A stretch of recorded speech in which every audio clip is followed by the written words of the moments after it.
ഇന്ന് ഞാനിവിടെ ഉണ്ടാക്കിയിരിക്കുന്നത് റാഗി വെച്ച് ചെയ്യാൻ പറ്റുന്ന ഒരു ഹെൽത്തി ആയിട്ടുള്ള ഒരു സ്നാക്ക് റെസിപ്പിയാണ്. സ്നാക്കായിട്ട് മാത്രമല്ല കേട്ടോ, ഇത് ബ്രേക്ക്ഫാസ്റ്റ് ആയിട്ട് വേണമെങ്കിലും നമുക്ക് കഴിക്കാവുന്നതാണ്. നല്ല അടിപൊളിയാണ്. ഏത് അസുഖക്കാർക്കും കഴിക്കാൻ പറ്റിയൊരു അടിപൊളി സ്നാക്ക് റെസിപ്പിയാണിത്. അപ്പോൾ നമുക്ക് ഈ ഒരു സ്നാക്ക് എങ്ങനെയാണ് ഉണ്ടാക്കുന്നതെന്ന് നോക്കിയിട്ട് വരാം. നമ്മുടെ ഹെൽത്തി ആയിട്ടുള്ള ബ്രേക്ക്ഫാസ്റ്റ് റെസിപ്പി ഉണ്ടാക്കാനായിട്ട് ഞാനിവിടെ ഒരു 4 പഴം എടുത്ത് വെച്ചിട്ടുണ്ട്. ഇത് നമ്മുടെ ഈ പാളയംകോടൻ പഴമാണ്, നന്നായിട്ട് പഴുത്തിട്ടുണ്ട്. ഇതിനെ ഞാൻ ഈ ഒരു പാത്രത്തിലോട്ട് ഇതൊന്ന് ഇട്ട് കൊടുക്കുകയാണ്.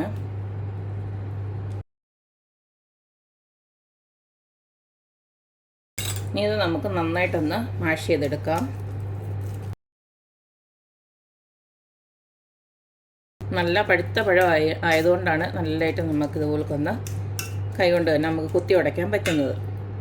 അപ്പം നല്ല പഴുത്ത വേണം എടുക്കാനായിട്ട്. അല്ലെങ്കിൽ ഈ ഒരു പഴത്തിന് ഒരു പ്രത്യേകത എന്ന് വെച്ച് കഴിഞ്ഞാൽ അതിൻ്റെ പച്ചയായിട്ടുള്ള പഴത്തിനൊരു പുളിപ്പ് രസം ഉണ്ടാവും. അപ്പോൾ ഇതുപോലൊന്ന് കുത്തി ഉടച്ച് ഇതുപോലൊന്ന് മാഷ് ചെയ്ത് എടുത്താൽ മതി. അടുത്തതിലേക്ക് ഇട്ട് കൊടുക്കേണ്ടത് ഒരു 1/4 കപ്പ് അവലാണ്. ഇതിലേക്ക് ഇട്ട് കൊടുക്കുന്നത് 1 കപ്പോളം റാഗി പൗഡറാണ്, അതോടെ ഇട്ട് കൊടുക്കുകയാണ്. ഇതിലേക്ക് ഒരു പൊടിക്ക് ഉപ്പൂടെ ചേർത്ത് കൊടുക്കാം. അടുത്തതിലേക്ക് ഇട്ട് കൊടുക്കുന്നത് മധുരത്തിന് ആവശ്യമായിട്ടുള്ള ശർക്കരയാണ്. ഞാനിപ്പോൾ ഒരു 1/4 കപ്പോളം ഇട്ട് കൊടുക്കുന്നുള്ളൂ. ഒന്ന് ഇളക്കി നോക്കിയിട്ട് പിന്നെ ആവശ്യമുണ്ടെങ്കിൽ നമുക്ക് ഇട്ട് കൊടുക്കാം. പിന്നെ ഇതിലേക്ക് നിങ്ങൾക്ക് ഇഷ്ടമുള്ള നട്ട്സ് ഏതെങ്കിലും വേണമെങ്കിലും ചെറുതായിട്ട് ഇതുപോലൊന്ന് നുറുക്കി ഇട്ട് കൊടുക്കാം. ഇതിലേക്ക് ഇട്ട് കൊടുക്കുന്നത് 1 കപ്പ് തേങ്ങയുണ്ട്. അത് ഈ പറഞ്ഞ പോലെ തേങ്ങ നിങ്ങളുടെ ഇഷ്ടം അനുസരിച്ചിട്ട് അളവ് കൂട്ടുകയും കുറയ്ക്കുകയൊക്കെ ചെയ്യാം. ഇനി നമുക്കൊരു നല്ലൊരു മണത്തിന് വേണ്ടിയിട്ട് കുറച്ച് ഏലക്കാപ്പൊടി. ഇപ്പോൾ ഇത് ഏലക്കയും പഞ്ചസാരയും ചേർത്തിട്ട് ഉള്ള പൊടിയാണ്. ഒരു 3/4 സ്പൂണോളം ഇട്ട് കൊടുക്കുന്നുണ്ട്. നിങ്ങൾക്ക് വേണമെങ്കിൽ ചെറിയ ജീരകത്തിൻ്റെ പൊടിയൊക്കെ ഇതിനകത്ത് ചേർത്ത് കൊടുക്കാം. ഇനി ഇതെല്ലാം കൂടെ നമുക്കൊന്ന് ഇളക്കിയതിന് ശേഷം വേണമെന്ന് വെച്ച് കഴിഞ്ഞാൽ കുറച്ചും കൂടെ റാഗിയുടെ പൗഡർ ഇട്ട് കൊടുക്കേണ്ടി വരും. ആദ്യം നമുക്കൊന്ന് ഇളക്കി നോക്കാം. അപ്പോൾ നമുക്ക് കൈകൊണ്ട് തന്നെ ഇളക്കാം.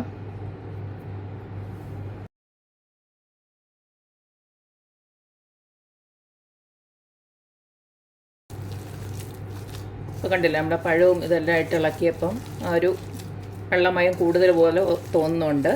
ഇനി ഇതിനകത്തോട്ട് കുറച്ചും കൂടെ നമുക്ക് റാഗിയുടെ പൗഡർ ഇട്ട് കൊടുക്കാം. റാഗി പൗഡർ കുറച്ചുകൂടി ഇട്ട് കൊടുത്ത് നമുക്ക് കുറച്ചൊന്ന് കട്ടിയായിട്ടൊന്ന് കുഴച്ചെടുക്കണം. അപ്പം ഞാനൊരു 1/2 കപ്പ് കൂടെ ഇട്ട് കൊടുത്തിട്ടുണ്ട്. കുറച്ചും കൂടെ പൊടി ഇട്ട് കൊടുക്കണം. അപ്പം നമ്മൾ 1.5 കപ്പാണ് ഇട്ട് കൊടുത്തത്, 1/2 കപ്പ് കൂടെ ഇട്ട് കൊടുക്കേണ്ടി വരും. 1/2 കപ്പ് കൂടെ എടുത്തിട്ടുണ്ട്. അതും കുറേശ്ശെ ഇട്ട് നമുക്ക് ഒന്നുകൂടെ നോക്കാം കുഴച്ച്.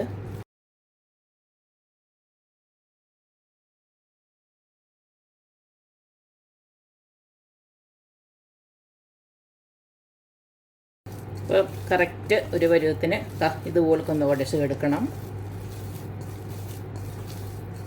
ഇനി നമുക്കിതിനെല്ലാം ഒരു ചെറിയ ഉരുളകൾ ഇതുപോലൊന്ന് നിങ്ങളുടെ ഇഷ്ടത്തിനനുസരിച്ച് ഷേപ്പ് ഇതുപോലൊക്കെ ഒന്ന് ആക്കി വെക്കാം.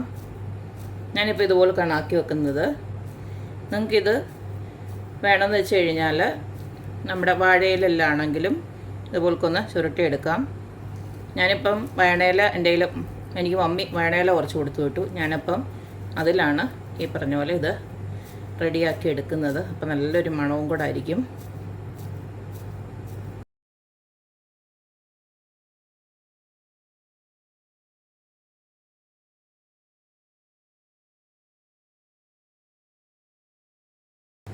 ഇനി നമുക്ക് വേറെ പ്രത്യേകിച്ച് പണിയൊന്നുമില്ല. ഇതുപോലൊരു വയണയില എടുത്തിട്ടുണ്ട്. ഇനി ഇതിലേക്ക് ഇതുപോലൊന്ന് ചുരുട്ടിയെടുക്കുക.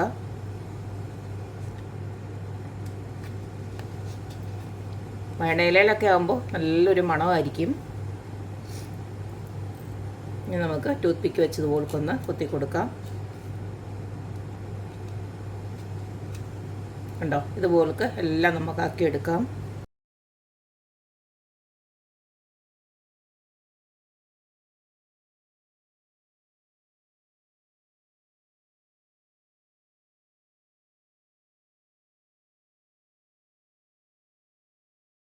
ഞാനിപ്പോൾ എല്ലാം വയണയിലേക്കകത്ത് ചുരുട്ടി വെച്ചിട്ടുണ്ട്. 11 എണ്ണം ഉണ്ട്. ഇനി നമുക്കിതിനെ ഒന്ന് പുഴുങ്ങിയെടുക്കാം. ഇതിനെല്ലാം നമുക്കൊന്ന് പുഴുങ്ങിയെടുക്കാൻ ഇതുപോലൊരു ഇഡ്ഡലി ചെമ്പിലോട്ട് ഞാൻ വെള്ളം തിളപ്പിക്കാൻ വെച്ചിട്ടുണ്ടായിരുന്നു. ഇനി നമുക്കിതിനെല്ലാം ഓരോന്നായിട്ട് ഇട്ട് കൊടുക്കാം.